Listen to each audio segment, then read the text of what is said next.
Assalamualaikum guys. Jadi teman-teman, coba kita perbaiki angle berpikir. Apa yang harus kita persangkakan ketika orang lain kena musibah dan apa yang harus kita persangkakan ketika kita yang kena musibah. Kalau kita yang kena musibah, salah satunya adalah cari salahnya di mana nih dalam diri kita. Kalau orang lain yang kena musibah, maka berbaik sangka dengan mengatakan Allah ingin mengangkat derajat dia. Berbaik sangka dengan mengatakan Allah pengen dekat dengan dia.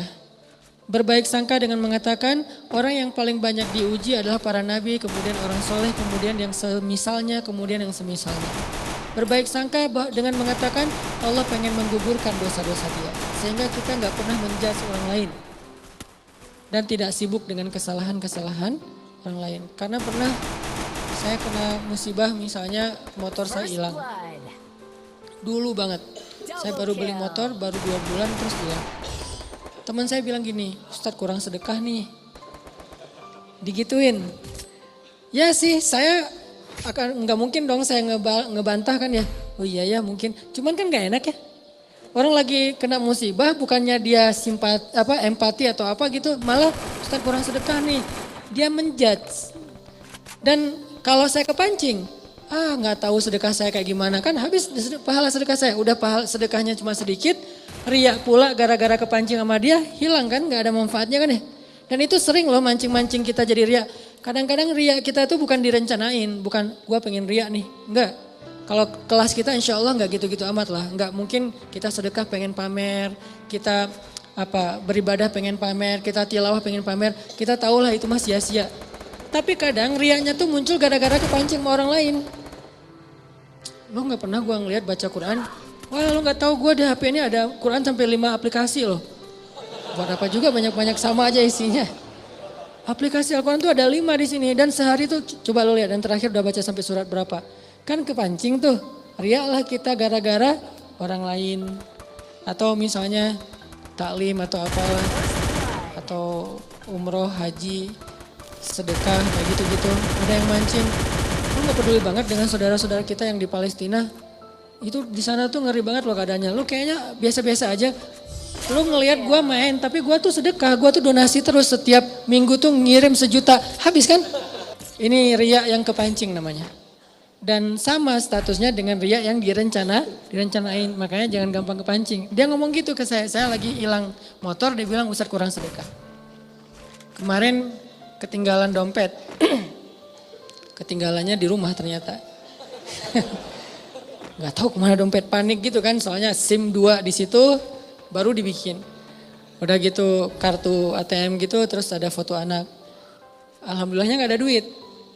Tapi kan kartu lumayan tuh, blokir ATM dulu, terus mau ngirim SIM, mau ngurus SIM juga, ngurus KTP, apalagi sekarang lama ngurus KTP-nya, masa kemana-mana saya mau bawa surat gitu, nunjukin kan naik pesawat, males banget kan ya, nggak keren kalau nggak ada kartu teh. Mana-mana mau check in pesawat, tunjukin kertas. Aduh gimana rasanya nih, berat. Tiba-tiba ada yang iseng lah gitu. Udah tahu orang kena musibah Ustadz banyak dosa, Ustadz ini segala macam. Iya sih emang banyak dosa tapi gak usah diomong-omongin kan gitu ya. Jadi malah karena kita juga udah muhasabah diri lah ketika kita dapat musibah kita langsung introspeksi diri, gak perlu digitu-gituin. Kadang kita ke orang lain tuh gitu teman-teman. Dia mungkin udah sadar atau gak usah orang lain, keluarga sendiri, pasangan kayak gitu juga. Oh kayaknya kamu tadi gara-gara kamu tadi ngomongin dia makanya jangan digituin.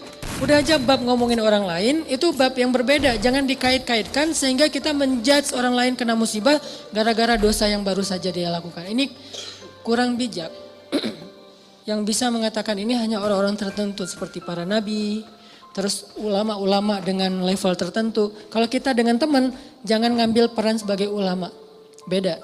Kalau kita sebagai teman ngambil peran ya cuma teman doang. Empati, peduli, bantuin. Kalau ulama kapasitasnya emang menasehati. Ulama itu kapasitasnya emang mengeluarkan fatwa. Bahkan menjudge, itu hak ulama menjudge. Karena ulama itu sama kayak hakim. Tugas hakim itu adalah menghakim. Menyampaikan hukum halal, haram, hak batil dan seterusnya. Tapi kita kalau ke teman beda sama ulama. Kalau ulama kayak gitu maklumi, emang tugas ulama kayak gitu. Kalau kita mengambil peran ulama ini nggak bisa dimaklumi, ini agak blunder. agak offset nih kalau menurut saya.